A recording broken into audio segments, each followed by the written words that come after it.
What's going on YouTube? I normally don't make videos like this. By the way, I'm not going to be using some cliche Mercy gameplay as a filler for this video like everybody else does. But a few things that bother me considering a specific player known within the Overwatch community that goes by the name Aria Rose. Now I'll be straightforward and state, call me a hypocrite, get upset, but understand that the behaviors that I acknowledge, points that I illustrate are purely based upon facts presented by my observation of the situation. These issues, I don't want them to be reasons to witch hunt, but reasons to understand who the person you are supporting is. So I'll be elaborating personality traits, thought processes, and conclude why I no longer support Aria Rose and the hashtag Rework Mercy movement. Now, I am per se late in the event of discussing this because I wanted to gather as much information as possible pertaining to the concerns and the focal points of this video, and not specifically just focus on the obvious targets of discussion. Now, before I begin, this is going by all means be a video elaborating why I no longer support Aria Rose. It's your decision based upon my experience, viewpoints, and own interpretation of whether you choose to support this type of behavior from a person. I did at one point support a lot of the content Aria Rose had made, but forgave once. But as for consistently arrogant statements coming from her, nobody can tell me, oh, you're judging her based off of one incident. Everyone has seen and witnessed enough toxicity from her to elaborate that she's done this under multiple occasions. So let's get into it why I no longer support Aria Rose. So topic 1. The hypocrisy. Aria Rose has made the derogatory statements about other YouTubers and content creators based on conventionalized beliefs, in which, yes, I agree to some degree with what she states about certain content creators. Now she's literally been exposed in several events replicating the same exact issues. But in another aspect, to fully be able to give someone criticism about their content in a satire manner, you must give examples. So if you were to say, I'm a hypocrite because I don't put any effort into my content and purely use other people's content, then you, yes you, have to reevaluate your mentality. Now she says people make content without creating the music, the game, the art, and etc. But you literally post the same spiral videos, post Overwatch content, but do I see your revenue get cut and Blizzard take any of the money you make? Oh?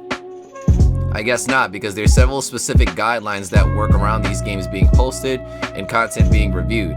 What is ironic about the situation now is how she's received backlash for criticizing other content creators, their conditions, all to achieve revenue for profit. The same thing you criticize others for.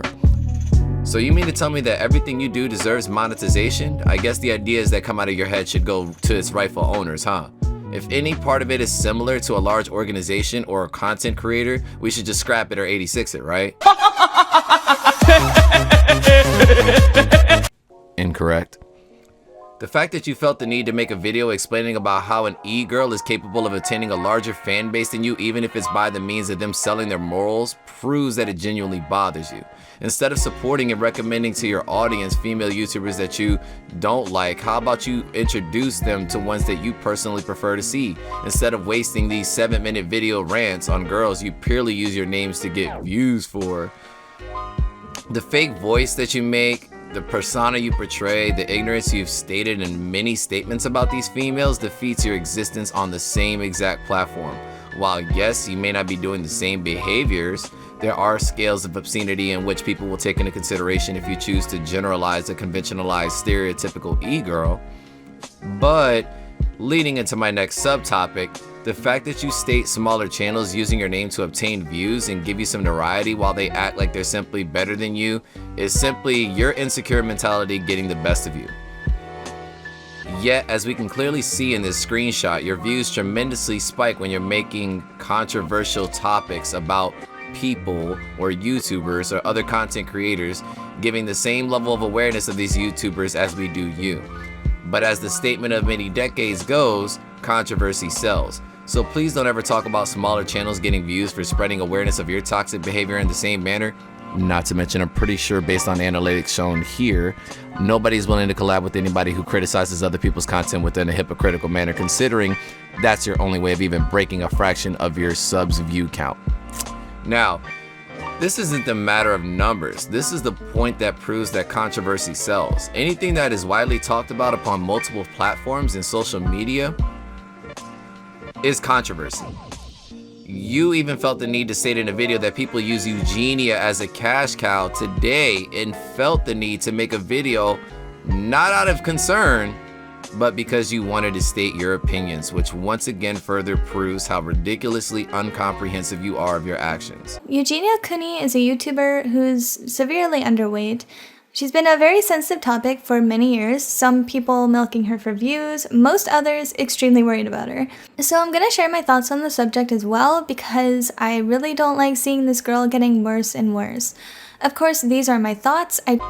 While yes, I may sound toxic illustrating these points, I did mention how these were my experiences and reasons I don't support, correct? Okay, let's move forward. Topic 2, the Rework Mercy movement.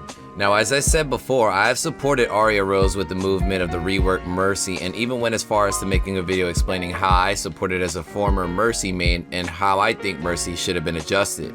I didn't once go into downplaying DPS or other roles to amplify my justification for the rework of Mercy. This isn't to say Aria is responsible for this, but as an uproar of barking children who are pushing this movement, I've seen a huge change in the playstyles of many Mercies due to this movement, to the point where it's cringe to even bear with. However, I'm not opposed to a buff or changes to Mercy, however, the toxicity of the movement is literally disturbing.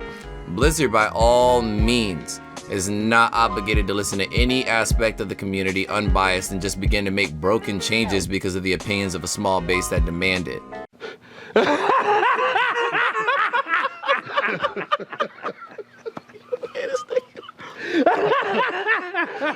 It's literally going to become a trend if big companies begin listening to everyone who makes demanding, threatening-like behaviors, all in attempts to balance the game and make it more enjoyable.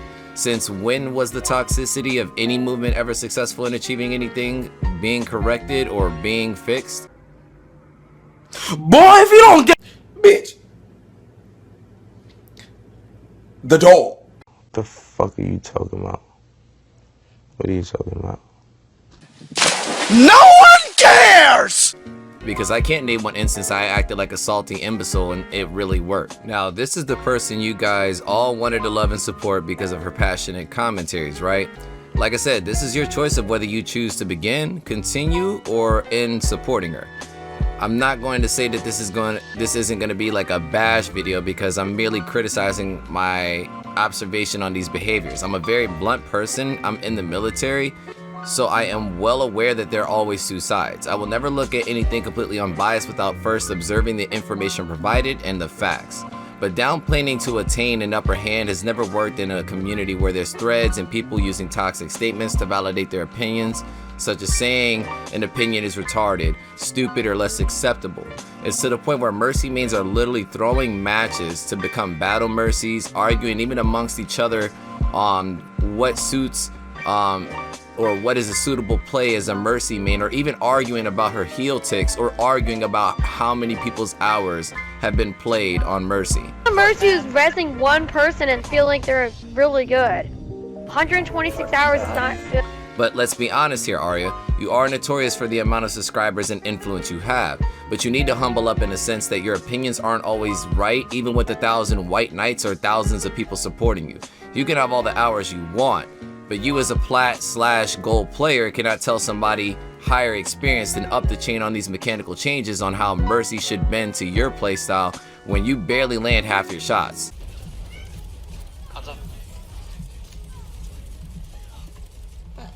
And not even communicate with your team. I hate DPS who don't know what they're doing. See, this is why when they say like game sense is easy, like these fuckers have no game sense. These are evident situations that prove my point. These players have placed in a higher rank for a reason, and they clearly have an idea of what is used at a higher skill level than a rank that makes up majority of the Overwatch fan base. Sorry, not sorry.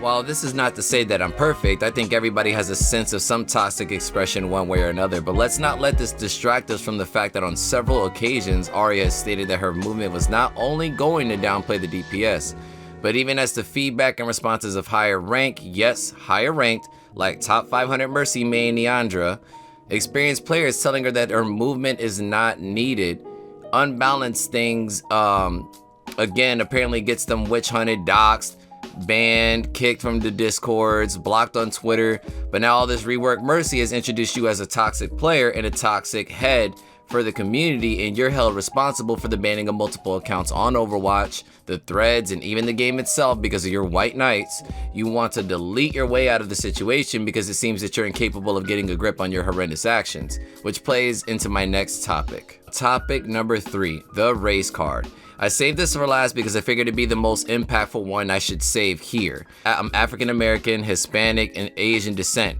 so I have literally almost every right to state my opinion in this. I won't lie, I'm an advocate on the usage of the N-word, as in nigga. I say nigga all the time. I don't really care, but what bothers me on this topic is fully addressing the word and the lack of awareness of her audience and in the form in which it was expressed. You can call it stretching it, whatever the case may be. Unless you're my skin color, you're not going to tell me to interpret this any other way. But someone feeling the need to say the N-word in the form of a racial slur in the comfort of their own home behind a screen is hilarious to me, especially considering in the context she uses it. So Miss Aria, I would love to see you take that same word and have a normal conversation using the same word with someone of African descent in the same context you used it in person, and you let me know the ending result. Yeah, nigger! Yeah, nigger! Fuck out of here. People should be mindful that it's not what you say, but it's how you say it. If you're using it in the context of generally saying how someone is acting, okay, but unless it's a historical conversation about slavery or something else, otherwise, what other context would you be using in a conversation for this, considering she's white? What? Bro, what are you talking about, man? Come on, people, open your eyes. Nobody is willing to, like, they're not gonna just openly have a conversation saying the N-word without some form of justification for it, especially ending it with the ER version. You know what I'm saying? Like, some people need to really get a grasp on this situation and just understand that there's different ways that we're saying it. But the thing is, in a normal conversation for a white person, why would they say this particular statement? You know what I'm saying? Now, this is not to assume she's a racist, but however, I think of this more of in a sense of check yourself before you wreck yourself scenario. There are plenty of other instances as per Soradot had explained also. If you ever checked out his videos, link's gonna be in the description as well. He had also explained that she stated in her Discord, amongst other arguments with her boyfriend, that colored people are taking all of white people's jobs. As for this situation with the Aria, my recommendation is the wise quote: don't say something on the internet that you know you wouldn't say to someone's face. I'm sure the unblocked people in her Discord could probably validate this, but to our knowledge, she has removed her social media platform since her backlash from the community. However, I do not wish bad on Aria, but I hope that this is an eye-opener for you to realize that your platform is something to not abuse, but something for you to learn from. You withhold an amount of influence that is not significant to a number where you have this God complex. You're a person who sits here and literally preaches about positivity, yet everything you've done within the last month or so has been negative. So with that being said, leave in the comments what your opinions and thoughts on the situation are, and if anybody could come forth with more information towards this, it'd greatly help validate more of this. But until the next video, guys, you take care, stay positive, my mercy mains. By the way, I'm not afraid of you Reddit white knights. So yeah, you guys definitely take care. Check out all the information that's going to be within the bio. I will make sure to also have credit go to the proper people for exposing this type of topic. I really didn't want to just drag this on for too long. I just wanted to thoroughly explain how she didn't make sense and why I no longer want to support a type of person like this. So what you guys choose to do in the future is based on your own interactions. I hope that you guys make the right decisions for this, or still support her and try to get her some help. But you guys take care, and I will see you guys in the next video. And this is Kuji signing the fuck out.